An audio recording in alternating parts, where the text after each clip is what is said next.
Hello guys, welcome to my YouTube channel national exams.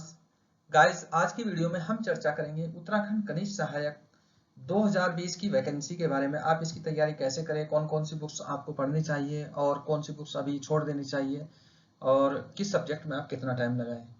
Guys, इस video में आपको थोड़ी एक सूचना देनी है कि जो लोग जिन लोग हमने अपने चैनल पर उत्तराखंड एआरओ मेंस के लिए एक क्वेश्चन दिया था और आप लोगों को आंसर लिख के लिए बोला था। जो लोग एआरओ मेंस दे रहे हैं, काफी लोगों ने आंसर भेजा है और हमने काफी लोगों का आंसर चेक कर कर उन्हें वापस कर दिया है। क्योंकि अभी कोरोना है, लॉकडाउन की वजह से तो बाहर नहीं निकल पा रहे हैं, तो प्रिंट आउट नहीं निकाल पाए इसका, तो आपके ही आंसर पर नहीं मार्क कर दिया और आपके नंबर बता दिए हैं। काफी लोगों का वापस जवाब मिल चुका है, उन्हें वापस कर दिया है और 3-4 लोग बचे हैं तो उनका भी वापस हो जाएगा। तो गाइस, चलिए इस वीडियो के बारे में बात करते हैं। गाइस, ये वैकेंसी आई थी कोरोना से पहले, ठीक है, और इसके फॉर्म भी भरे जा रहे थे और इसमें परीक्षा की जो संभावित तिथि दी गई थी वो सितंबर 2020 दिया गया था। लेकिन क्या हुआ, कोरोना के बाद ये वैकेंसी अभी फॉर्म भरने रुक गए हैं।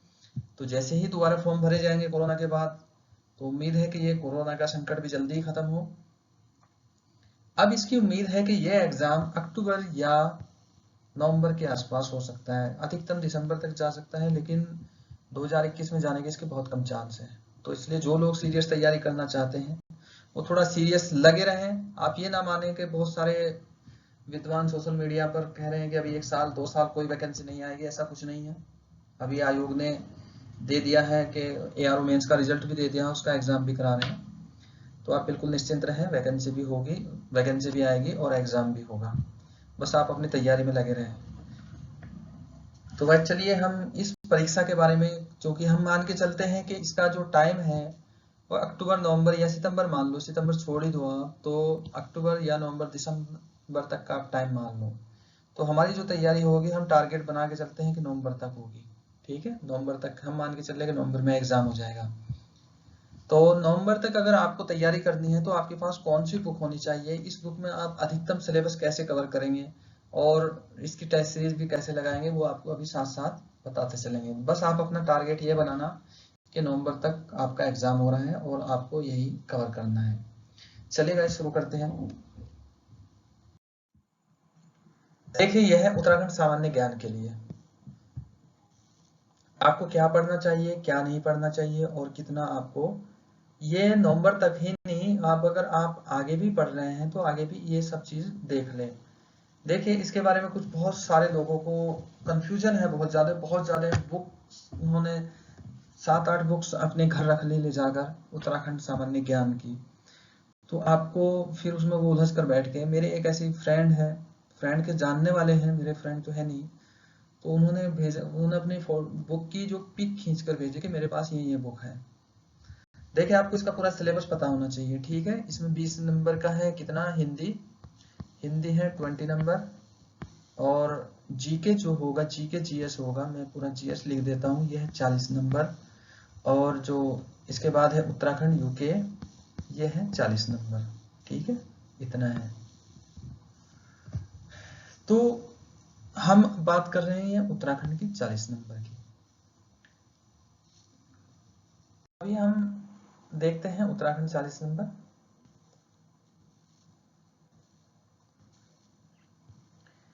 देखिए, ये इनके लिए आपको जो बुक्स पढ़नी चाहिए, मैंने ये बुक्स निकाली है।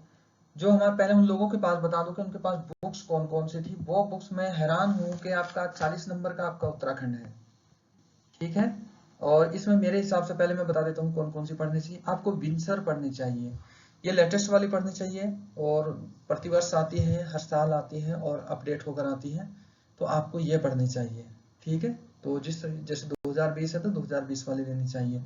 आपके पास एक बुक होनी चाहिए परीक्षा वाणी, ये केसरी नंदन त्रिपाठी है, यहाँ इधर मैंने इनके राइटर का नाम लिख दिया, इधर लोकेश नवानी है और ये मैथी जी है, वो भी इसमें सहयोग करते हैं।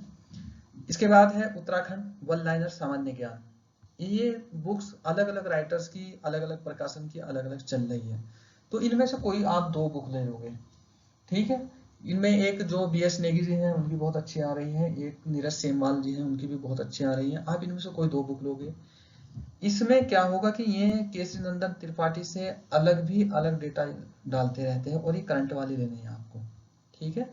तो जो अलग रहेगा तो वहां से मिलता रहता है। उसके बाद आपके पास होना चाहिए उत्तराखंड का मैप बहुत अच्छी तरह से, और पिछले जो वर्ष के जो प्रश्न पत्र हैं ये इकट्ठे एक साथ आ रहे हैं, अलग अलग प्रकाशन की बुक है, ये अरिहंत में भी है, लुसेंट ने भी निकाला है, तो सब किसी का भी ले लेना आप जिसमें प्रीवियस ईयर के क्वेश्चन पेपर हो। सबसे पहले जो आपकी तैयारी की रणनीति होनी चाहिए, आपको पता होना चाहिए कि ये जो प्रीवियस ईयर के क्वेश्चन पेपर है ये आपको पढ़ने चाहिए, किस लेवल के क्वेश्चन है। अब जैसे विंसर है, विंसर में तो वन लाइनर टाइप ही रहता है, कुछ क्वेश्चंस ऑब्जेक्टिव भी दिए रहते हैं इसमें, तो इसमें थोड़ा जो करंट का जो योजनाएं रहेगी, किन जनजातियों के लिए क्या योजनाएं बनी है, महिलाओं के लिए क्या बनी है, ये सारी चीज आपको इसमें मिल जाएगी विंसर में। इसमें बहुत सारी चीज मिलेगी और भी बहुत सारी चीज मिलेगी इसके अलावा, जो ये योजनाओं के अलावा। जैसे परीक्षा वाणी हो गया, परीक्षा वाणी में काफी कुछ मिलता है। नॉर्मली जो उत्तराखंड के जो एवरेज स्टूडेंट करते हैं, जो पहुंचते हैं इस तक 40 नंबर का आता है ये, तो 30 तक एवरेज पहुंचते हैं, लगभग सभी पहुंचते हैं। ठीक है, अगर आप 33 या 34 तक इसमें पहुंच रहे हैं, 34 तक आप इसमें पहुंच रहे हैं, ये 34 तक आप परीक्षा वाणी पढ़कर पहुंच सकते हो, वन लाइनर पहुंच जाओगे, तो ये तो वन लाइनर को छोड़ दो, वन लाइनर से भी अगर पढ़ोगे तो फिर आप इसमें 35 37 तक पहुंच जाओगे, वन लाइनर तक आप 37 पहुंच जाओगे, मेरा अनुमान है इतना। ठीक है, विंसर को भी इसमें मिला दो, मैप भी आप चेक करोगे, ठीक है, जो क्वेश्चन पेपर उनसे भी 1-2 आपको मिलेगा, तो इन सबको मिला के आप मान के चलो कि 37 आप पहुंच रहे हैं। तो अगर इस 37 और 30 तक एवरेज स्टूडेंट पहुंचते हैं, मतलब 33 से 33 से 35 तक एवरेज स्टूडेंट जो ठीक ठाक पढ़ता है वो यहां तक पहुंचता है इसमें, क्योंकि यहां तक क्वेश्चन सारे आपको परीक्षा वाणी में मिल जाएंगे। ये मैं ऐसे नहीं कह रहा हूं कि मैं आपको कुछ कोई सपने दिखा रहा हूं, अपनी तरफ से कुछ बोल रहा हूं, मैं बोल रहा हूं आपको प्रश्न पत्र के आधार पर, आप खुद भी देख सकते हैं, आप पिछले क्वेश्चन पेपर लाए ऐसे, ठीक है, अभी हाईकोर्ट क्लर्क का जो एग्जाम का पेपर हुआ था आप उससे ही मिला लें, ठीक है, आप उससे देखना परीक्षा वाणी से कितने आए हैं, फिर देखना कि विंसर से कितने मिले हैं मुझे, वन लाइनर से देखना कितने मिले हैं, तो इन तीनों को मिलाकर ये पूरा का पूरा ही कवर हो रहा था वहां से। तो आपके 37 तक आप इन 3-4 चीजों से पहुंच सकते हैं, ये पढ़ने आपको बहुत ध्यान से है। ठीक है, वन लाइनर मेरे हिसाब से आप सबसे पहले पढ़ोगे परीक्षा वाणी, ठीक है, इसके साथ लगाओगे आप विंसर। अगर आप 3 घंटे उत्तराखंड में दे रहे हैं, उत्तराखंड सामान्य ज्ञान में, तो आप 2 घंटे दो परीक्षा वाणी में दोगे और 1 घंटा विंसर में दोगे, ये इसके साथ साथ चलेगा। जैसे आप विंसर से परीक्षा वाणी से कल्चर का पार्ट पढ़ रहे हैं तो विंसर से भी कल्चर पढ़ें, ठीक है। तो आपका मैप, इसलिए मैंने बोला था कि आप परीक्षा वाणी में जो भी चीज पढ़ रहे हैं, आप फिजिकल ज्योग्राफी पढ़ रहे हैं, आपने देखा कि कोई नदी कहां से कहां निकलती है, हमारी भागीरथी नदी निकल रही है यहाँ से, ऐसे निकल रही है, तो आपको मैप में देखना है कि ये किस जिले से आई है, कौन सी नदी इसमें कहां से आते हुए कैसे मिली है, इसके किनारे कौन कौन से नगर हैं, ये कौन कौन से जिले से आती है और कौन कौन से शहर हैं इसके किनारे, आपको ये सब चीज मैप में देखनी है, बिल्कुल ध्यान से रखना है मैप आपको। मैप जैसे उत्तराखंड का इस टाइप का होगा, मान लो ऐसा है, चलो, तो आप इस साइड में कौन कौन से देश हैं, इधर कौन सा देश है, यहाँ भारत का क्या कौन से राज्य हैं, इधर कौन से राज्य, ये आपको देखना है। यहाँ कुछ डिस्ट्रिक्ट होंगे, जिले होंगे, में उत्तर प्रदेश से, जैसे यूपी से, या फिर ऊपर और राज्यों से, हिमाचल से कौन कौन से जिले मिले हुए हैं, ये आपको सबको मैप में देखना है। उत्तराखंड में सर परीक्षा वाणी में सब कुछ लिखा हुआ है, पढ़ते रहें और इसमें देखते रहें, मार्क करते रहें। अगर आप केवल ये सारी चीज रटोगे परीक्षा वाणी से तो आपको नहीं रट पाएंगे। जैसे आपके मैप आपके सामने होगा, मैप क्या जो पिक्चर रहती है वो बहुत लंबे टाइम तक आपके माइंड में रहती है, अच्छी पिक्चर। वैसे तो माइंड हर पिक्चर ही, जो भाषा नहीं अपने माइंड में सेट करता, जो याद करता है, माइंड पढ़ता है पिक्चर, जो चित्र होते हैं उन्हें पढ़ता है। तो आप मैप से करोगे, ठीक है। और पिछले तो मेरे हिसाब से तो काफी लोगों ने, जो ये हाईकोर्ट वाला आया था, नहीं हाईकोर्ट नहीं, उससे पहला जो एग्जाम आया था उसमें मैपिंग से ही काफी क्वेश्चन कवर थे, मैपिंग से उसमें हो रहे थे 17 के करीब क्वेश्चन। आप मैपिंग कैसे करते हैं, नदियों में मैपिंग कर सकते हैं, आप हिस्ट्री में भी मैपिंग जोड़ सकते हैं, अच्छा इसके बाद यहाँ था, यहाँ था, इसके बाद ये था।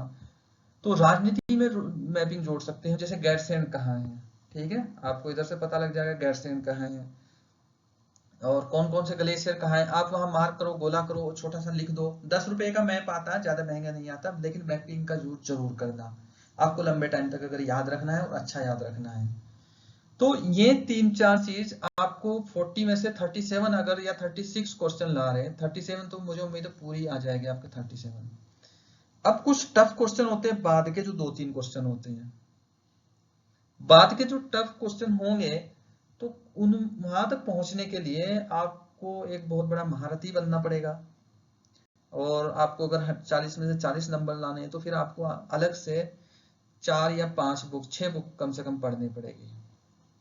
तो ये कहाँ की अकलबंदी होगी कि आप 3 क्वेश्चन के लिए 6 बुक पढ़ेंगे या 3 ही बुक पढ़ेंगे। तो आप मान के चलो मैं छोड़ दूंगा इसे, आप मान के चलो कि मेरा एवरेज यहाँ तक होगा, हालांकि आप अधिकतम रखना अपना। आप मान के चलना कि मुझे तो 37 नंबर ही उत्तराखंड में चाहिए। एवरेज लोग पहुंचते हैं 33 से 35 के बीच, जो अच्छी तैयारी करते हैं, पढ़ते हैं, ठीक है। लेकिन इन 4 चीजों से और इस प्रश्न पत्र से 5 चीजों से आप यहां तक पहुंच सकते हैं। अब जो हमारे जानने वाले थे उनके पास उन्होंने पिक भेजी और कुछ ने फोन कॉल भी किया था। तो उन्होंने कॉल जो की थी, उन्होंने बताया था कि उनके पास कौन कौन सी, उन्होंने पिक भेजी थी। उत्तराखंड समग्र अध्ययन ज्ञान, उत्तराखंड समग्र ज्ञान कोश, ये राजेंद्र प्रसाद बलोठी जी की है। तो अब बताओ, अगर आपका यहाँ क्लियर हो रहा है, ये काफी मोटी बुक है, आप लोगों ने मार्केट में देखी भी होगी, तो आपको अगर 40 2-3 क्वेश्चन के लिए क्या इतनी बुक पढ़नी जरूरी है। अगला है कुमाऊं का इतिहास, बद्रीदत्त पांडे। ये काफी बुक्स हैं, मैं बता सकता हूँ आपको 10-12 बुक बता सकता हूँ, लेकिन आपके एग्जाम के लिए आपके टाइम को देखते हुए तो आपके पास इतना मटेरियल बहुत जरूरी है, ये सफिशिएंट है। अगर फिर लगता है एग्जाम और आगे खिसकता है, आप कोई भी इनमें से बुक ले सकते हैं, सारी बुक अच्छी है। कुमाऊं का इतिहास ले सकते हैं, उत्तराखंड का नवीन इतिहास ले सकते हैं, यशवंत सिंह कठोत जी की है ये, वो देख सकते हैं। अगले हैं उत्तराखंड का समग्र राजनीतिक इतिहास, डॉक्टर अजय सिंह रावत, ये ले सकते हैं। अब बताओ, आपको अगर इतना कुछ करना है तो, और 2-3 क्वेश्चन के लिए अगर आप इतनी बुक पढ़ोगे तो पागल हो जाओगे।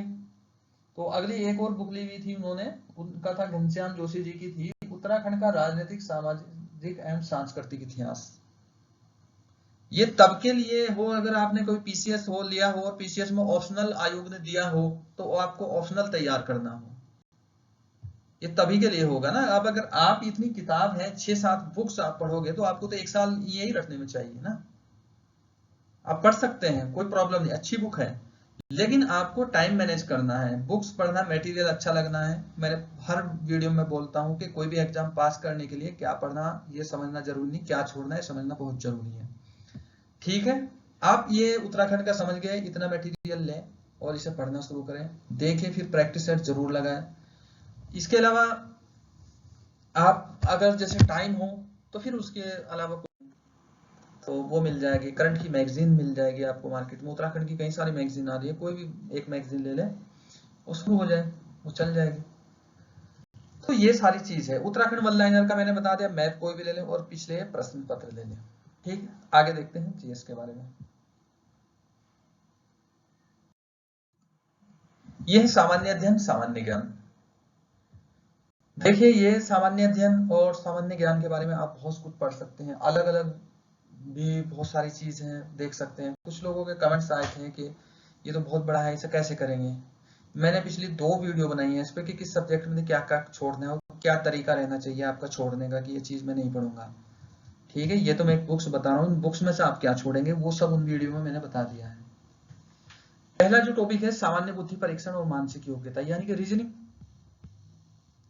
रीजनिंग है सीधे सीधे। देखिए, रीजनिंग में जो आयोग के जो लगभग जो क्वेश्चन रहते हैं वो 6 से 9 के बीच में रहते हैं, ठीक है। इतने रीजनिंग के क्वेश्चन रहते हैं और कुल टोटल 7 से 8 टॉपिक रहते हैं, कभी कभी 9 भी हो जाते हैं। 7 से 8 टॉपिक रहते हैं जिनसे सारे क्वेश्चन रहते हैं। तो आपको पूरी रीजनिंग पढ़ने की जरूरत नहीं है, 7-8 टॉपिक है, प्रीवियस ईयर के क्वेश्चन पेपर पढ़ोगे तो वहां से आपको मिल जाएंगे कि ये टॉपिक है। और इसके अलावा हमने अपने चैनल पर, और चैनल के अलावा हमारी लाइव क्लास चलती है जूम ऐप पर, जो ज्वाइन करना चाहता हो तो वो हमारा नंबर को नोट कर सकता है और हमें कॉल कर सकता है। उसमें काफी सही से समझाया गया है और हर एक चीज का जो रहता है टॉपिक भी बताया गया है, और स्पेशली क्लास वो कनिष्ठ सहायक के लिए है। ठीक है, जिन लोगों को लगता है कि वो करना चाहते हैं तो वो कॉल कर सकते हैं, व्हाट्सअप कर सकते हैं। नंबर लिख लें 9411351986। तो ये नंबर है, इस पर आप व्हाट्सअप भी कर सकते हैं। एक बार और देख लें 9411351986। तो लाइव क्लास के बारे में पूरी जो अदर जानकारी है टोटल वो इस नंबर पर दे सकते हैं, आप कॉल भी कर सकते हैं।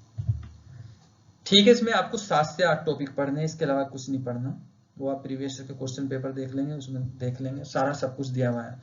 टॉपिक कौन कौन से हैं मैं बता देता हूँ। डाइस है, डाइस पढ़ना है आपको। ठीक है, रैंकिंग है, रैंकिंग आता है इसमें। ठीक है, और इसके अलावा जो नंबर सीरीज रहता है, वर्ड सीरीज रहता है, और पिछली बार जो क्वेश्चन थे वो घन से थे, क्यूब से भी क्वेश्चन आए थे। और नंबर सीरीज होगा, घन सीरीज होगा, ये 6 टॉपिक हो गए। इसके अलावा 1-2 टॉपिक और भी हो सकता है कि ब्लड रिलेशन भी आ सकता है, तो ये भी रहता है। यही 8, 9, 7 से 8 या 9 अधिकतम टॉपिक हैं जो अधिकतम आते हैं। यहाँ आपको 6 से 9 क्वेश्चन के बीच में रहते हैं। ठीक है, तो इतना है। अगर आप ऐसे करोगे रीजनिंग में, अधिकतम लोगों के पूरे ही नंबर लेकर आते हैं लोग। आगे देखते हैं इतिहास। इतिहास के बारे में देखिए, आपको 6 से 10 तक की एनसीईआरटी आपको पढ़ना चाहिए। ये कनिष्ठ सहायक के बारे में मैं बता रहा हूँ। 10 अधिकतर लोग कहेंगे कि आपने 12 क्यों नहीं लिखा, यहाँ 10 क्यों लिखा है।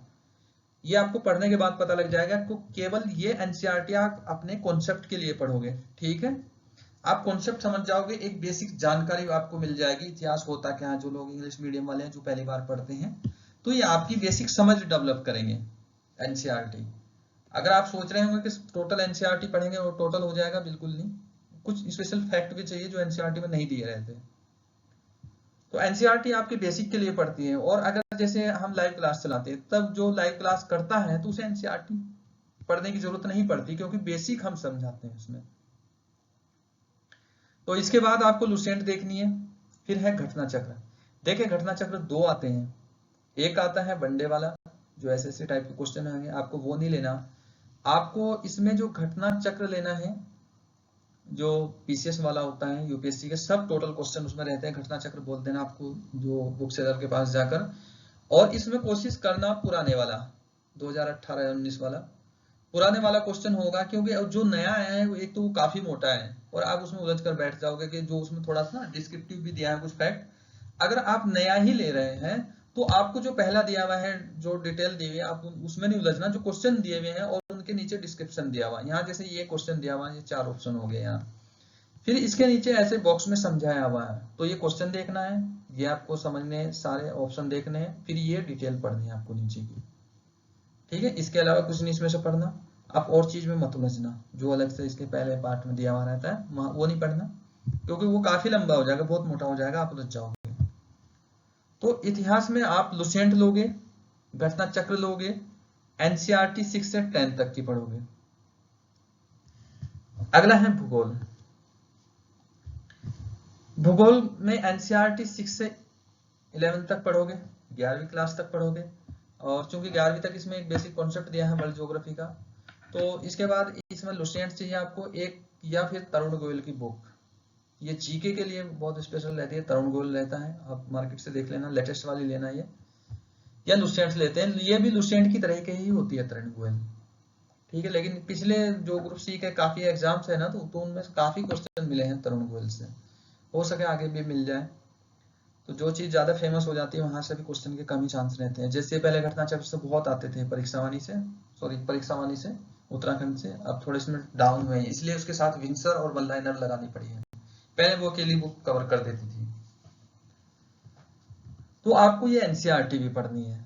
एनसीईआरटी में बेसिक कॉन्सेप्ट है, समझाया गया है कि वर्षा के कारण क्या होते हैं, जो पर्वतीय वर्षा कैसे होती है, कहाँ से होती है, ये चीज आप लोगों को तैयार कर लेनी चाहिए एनसीईआरटी भी।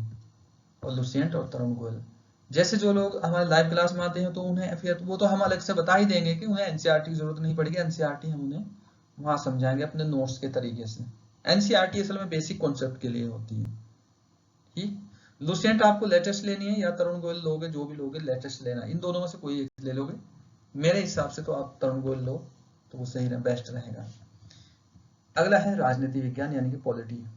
इसमें 6 से 12 तक आप एनसीईआरटी पढ़ोगे और इसका एक्मी का वन लाइनर आता है, एक्मी प्रकाशन का वन लाइनर, वो सबसे बेस्ट है। पिछले बहुत सारे एग्जाम उसी से कवर हुए हैं जो उत्तराखंड वाले हैं, तो काफी जो ग्रुप सी के बंदे देखे हैं कि उससे बहुत हुआ है, लेकिन ये लेटेस्ट वाला लेना है, ध्यान रखना, लेटेस्ट वाला एक्मी का वन लाइनर।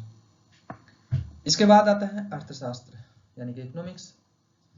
इकोनॉमिक्स में आप 8 से 12 तक एनसीईआरटी पढ़ोगे। इससे पहले 8 से पहले मत पढ़ना, उसमें तो केवल ऐसे ही दिखाया गया है छोटे छोटे बच्चों की कहानियां देकर। तो जो बेसिक आपका कॉन्सेप्ट है वो 12 से इतने तक एनसीईआरटी आपको चाहिए। और जो अखबार होगा हिंदी वाला अखबार, उसका जो इकोनॉमिक्स वाला पार्ट होगा, ठीक है, बाहर का अर्थव्यवस्था वाला पार्ट होगा, वो आपको पढ़ना है। ठीक है, यहां से तो आपको कॉन्सेप्ट मिलेगा कि मुद्रास्फीति क्या होती है, कैसे काम करती है, मुद्रास्फीति में कैसे कैसे रहना है, तो वो आपको यहाँ से मिलेगा। क्योंकि जो इकोनॉमिक्स में आता है वो करंट को साथ लेकर आता है, करंट ज्यादा रहता है इकोनॉमिक्स में, वहां से ले सकते हैं। यूँ तो और भी परीक्षा वाली बुक ले सकते हैं और भी बहुत सारी बुक्स हैं, लेकिन आपको उन सारी बुक्स में नहीं उलझना है, आपको एनसीईआरटी से बेसिक क्लियर करना है और यहाँ से इकोनॉमिक्स का करंट देना है। असल में जो योजनाएं पूछी जाती है ना, वो इकोनॉमिक्स ही होता है कि किस योजना में कितना था, किस बजट में कितना था, कितना किसका कितना भाग रखा, ये तो आपको वहीं से मिलेगा ना, अखबार से, न्यूज़पेपर से, तो आपको वहां से करना है। ठीक है, अगर इस बार ही आप निकालना चाहते हैं तो आप बिल्कुल सीरियस लगे और ये एक बुक लिस्ट बना ले कि मुझे केवल यही बुक पढ़नी है, इसमें कवर करना है और ये सारी चीज को आपको देखना है। और हमारे चैनल पर जैसे हमारा जो कोर्स करते हैं तो स्पेशल क्लास उसी की चलाई जा रही है, तो चाहे तो आप कॉल करके जो नंबर बताया है उस नंबर पर आप कॉल कर सकते हैं और जानकारी ले सकते हैं। इसके अलावा भी आपको अगर कोई डाउट हो तो आप भी तब भी कॉल कर सकते हैं। तो गाइस ये था सामान्य अध्ययन और सामान्य ज्ञान के लिए। अब बचा है कौन, हिंदी। देखिए इसमें जैसे क्वेश्चन है, मैंने पीछे बताया था आप लोगों को, इसमें कितना है 40 नंबर का है। और अगर ये 40 नंबर का है और उत्तराखंड में मान ले कि आप, मैंने 37 जोड़े हैं, कि मान ले उत्तराखंड में 35 तक आप पहुंच रहे हो, आप मान लो, सपोज कर लो, हालांकि 35 से ज्यादा ही पहुंचोगे क्योंकि अगर सही से तैयारी हो तो वहां तक पहुंच जाओगे। तो अगर वहां तक आप जा रहे हैं 35 तक, तो यहाँ आप वहां जो नंबर आपके उत्तराखंड में कम हो रहे हैं, ठीक है, वो 3-5-6 नंबर बढ़ाने के लिए यहाँ 5-6 बुक तो पढ़ोगे नहीं, तो आप वो नंबर यहाँ बढ़ाओगे इस पार्ट में, सामान्य अध्ययन में। एवरेज इसमें लोगों के 27 से 30 के बीच रहते हैं, यानी कि आप मान के चलोगे 30 या 28 के करीब लोग रहते हैं। तो इसमें लोगों को इतने रहते हैं, यहाँ मान के चले कि आप 30 है तो आप अपना स्कोर बना के चले, आप इसे 30 के बजाय आप इसे यहाँ से ला सकते हैं 36, बिल्कुल हो सकता है इतना, मैं बताऊंगा कैसे होगा। तो जैसे रीजनिंग है, रीजनिंग में एक आध ही छूटेगा, आपके पूरे के पूरे मान लो कि आप 8 के 8 ही लाएंगे, हो सकता है। इतिहास में बहुत कम छूटते हैं, यहाँ से भी 7 से 8 के करीब क्वेश्चन रहते हैं, कभी कभी ज्यादा भी हो जाते हैं।